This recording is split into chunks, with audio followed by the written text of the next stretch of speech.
भव्यात्माओं, भगवान महावीर ने प्राणी मात्र के कल्याण के लिए अनेक सूत्र दिए। वही कहा, धर्मो रक्षति रक्षता।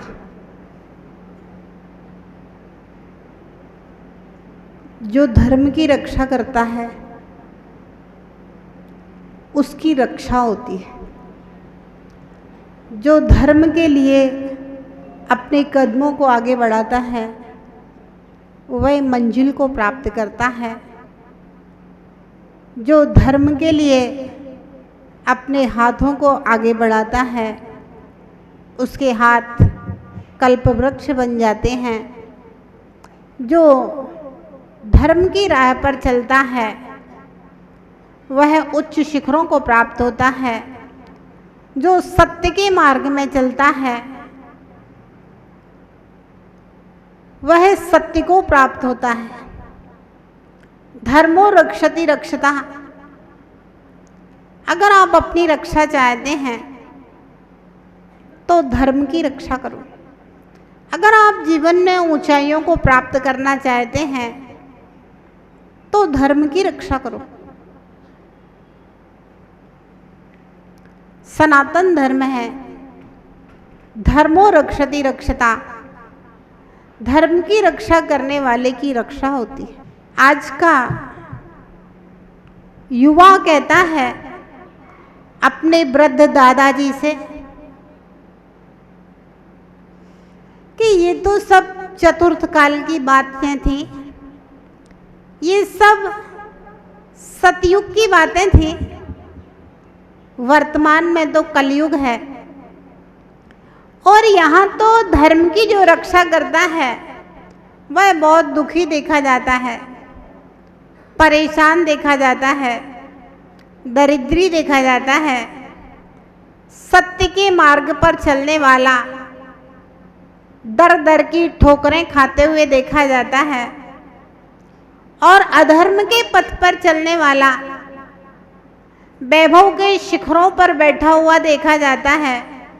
अधर्म के पथ पर चलने वाला संपन्न देखा जाता है, सम्माननीय देखा जाता है। जगह जगह उसको मालाएं पहनाई जाती हैं। जो अधर्म के पथ पर चल रहा है उसको धर्म की रक्षा करने वाले की रक्षा, धर्म की रक्षा करने वाले की संपन्नता वर्तमान में दिखाई नहीं देती है। इसलिए आज का युवा संदेह करता है धर्म के फल पर। भव्यात्माओं, भगवान महावीर कहते हैं कि तुमने जिस कुल में जन्म लिया है वह चारवाकों का कुल नहीं है। चारवाक जो है उनका सोच है कि इस संसार में जो कुछ भी है वह वर्तमान ही है, ना हमारा कोई भूत है ना हमारा कोई भविष्य है। पंचभूतों से मिलकर के ये शरीर बना हुआ है और जिस दिन श्वास रुकेगी तो सब कुछ समाप्त है, बस इतना ही जिंदगी है। तो वह चारवाक कहता है, यावत् जीवेत सुखी भवेत ऋणम कृत्वा घृतम पिबेत भस्मीभूतस्य देहस्य पुनरागमनम कुतः। यावत् जीवेत सुखी भवेत। जब तक जीना है सुख से जियो। और घर में अगर घी नहीं है, पैसा नहीं है, भागचंद जी, ऋणम कृत्वा घृतम पिबेत। ऋण लेके भी आराम से रोज घी पियो, रोज हलवा पूरी उड़ाओ, कोई दिक्कत नहीं है। क्यों? भस्मीभूतस्य देहस्य, जिस दिन इस शरीर को नष्ट हो जाना है, पुनरागमनम कुतः, किसको लौट करके आना है? चैन की जिंदगी जियो। लेकिन भगवान महावीर का शासन क्या कहता है? इस जन्म में ना सही पर भव में मिलता है अपने अपने कर्मों का फल सबको मिलता है। भगवान महावीर का शासन सिर्फ वर्तमान को स्वीकार नहीं करता है। भगवान महावीर कहते हैं कि केवल दूरदर्शन मत देखो, दूरदृष्टि बनाओ। आप अपने भूत और भविष्य को भी देखने का प्रयास कीजिए, सिर्फ वर्तमान को मत देखो आप। हाँ, क्योंकि आपका भूत भी है और आपका भविष्य भी है। जैन शासन वह शासन है जो आत्मा की शाश्वत त्रैकालिक सत्ता को स्वीकार करने वाला शासन है। जैन शासन वह शासन है जो पुनर्जन्म को स्वीकार करने वाला शासन है। तो भगवान महावीर कहते हैं आत्मा की सत्ता शाश्वत है, आत्मा अजर और अमर है, अनादिकाल से है और अनंत काल तक रहेगी। ऐसी आत्मा की शाश्वत सत्ता है। आप सिर्फ वर्तमान मत देखो, भूत को देखने का प्रयास करो।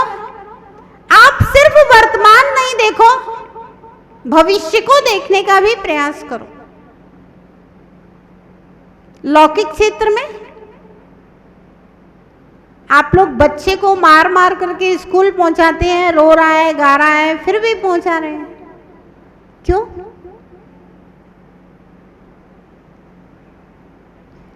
अगर स्कूल नहीं जाएगा तो इसका भविष्य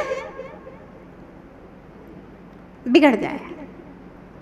तो भगवान महावीर कहते हैं कि आप अपना भविष्य भी देखो।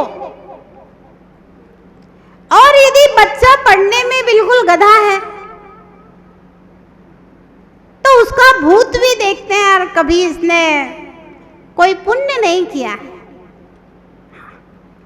तो भगवान महावीर कहते हैं कि भैया अगर वर्तमान में कोई जीव पाप करते हुए भी, अन्याय, अनीति, अत्याचार करते हुए भी अगर बहुत वैभवशाली है, प्रतिष्ठित है, सम्मानित है, तो भगवान महावीर कहते हैं ये इसके अधर्म का, अन्याय का, अनीति का, अत्याचार का फल नहीं है। इसने पिछले जन्म में धर्म किया होगा, कहीं ना कहीं न्याय, नीति, दान, पुण्य किया होगा, इसलिए वर्तमान में आज उदय में आया। और जो सच्चा धर्मात्मा है, सत्य के पथ पर चलने वाला है, वो यदि दुखी है, दरिद्री है, परेशान है, किसी भी प्रकार से दलित है, लोगों की दृष्टि में गिरा हुआ है, अपमानित है, अच्छा करते हुए भी लोग उसको बुरा समझते हैं, तो भगवान महावीर कहते हैं कि पिछले जन्म में कहीं ना कहीं अन्याय, अनीति, अधर्म, असत्य, हिंसा की होगी, उसका ये परिणाम दिखाई दे रहा। हाँ, ध्यान रहे। संसार में यदि सबसे ज्यादा महत्वपूर्ण कोई वस्तु है तो वह है हमारी आस्था, श्रद्धा, विश्वास। जिस रास्ते के ऊपर हमें विश्वास होता है हम उसी रास्ते पर चलना प्रारंभ करते हैं। वर्तमान में देखते हैं कि युवा पीढ़ी सदाचार से दूर होती है, धर्म से, धर्म क्रियाओं से दूर होती है, इसके पीछे रहस्य खोजिए क्या है? सिर्फ आस्था। ना समय की कमी है, लोग कहते हैं समय की कमी है, समय की कमी नहीं है। पहले भी 24 घंटे होते थे। हमारे पास बहुत सारे कामों के लिए समय है। टीवी देखने के लिए समय है, मोबाइल में अपडेट देखने के लिए समय है, और न जाने कौन कौन से फंक्शनों में उंगलियां लगाते रहते हैं, देखते रहते हैं, घंटों घंटों गुजार देते हैं, समय है। 4-4 बार एक ही अखबार को पढ़ जाते हैं, उसके लिए समय है। दोस्तों से, सहेलियों से बातें करने के लिए समय है। लेकिन जिनवाणी पढ़ने के लिए समय नहीं है, जिनवाणी सुनने के लिए समय नहीं है, जिनेंद्र भगवान की आराधना करने के लिए समय नहीं है। ये बात कसौटी के ऊपर खरी नहीं उतरती। कहीं ना कहीं इसके बीच में रहस्य है, और जब तक हम उन रहस्यों को समझेंगे नहीं, तब तक हम धर्म से दूर होते जाएंगे, सद्विचारों से दूर होते जाएंगे। इन सबके पीछे रहस्य है, वो है आस्था, विश्वास। जिस वस्तु के ऊपर, जिस क्रिया के ऊपर हमारी आस्था होती है, हमारी एनर्जी, हमारा पुरुषार्थ उसी ओर बढ़ता है। हमारे मन की, वचन की, काया की क्रियाएं उसी ओर लगती हैं। और जहां विश्वास नहीं होता है, वहां से हम दूर हो जाते हैं, बहाना बना लेते हैं।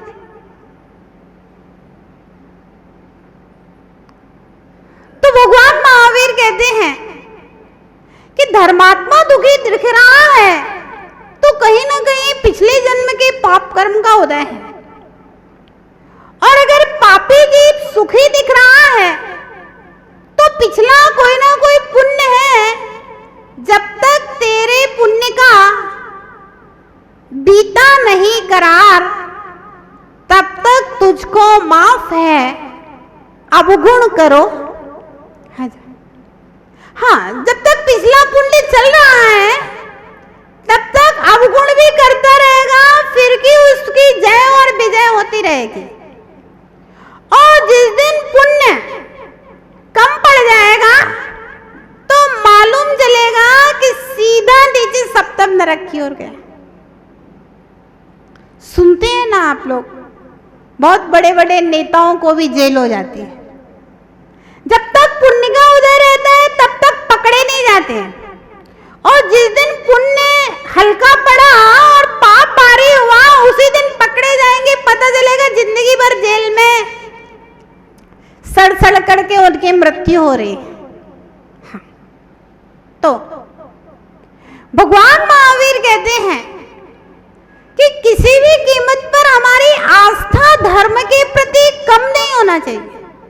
आप पूजा करो ना करो, ये बात महत्वपूर्ण नहीं है, लेकिन पूजन के प्रति आस्था आपकी पूरी होना चाहिए।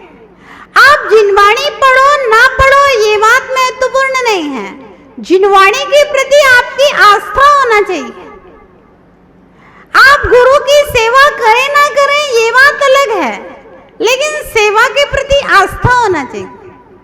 अगर अंतरंग में आस्था होगी, तो भाई अंजन चोर ने कौन से धर्म का पालन किया था? 7 दिन के अंदर अंदर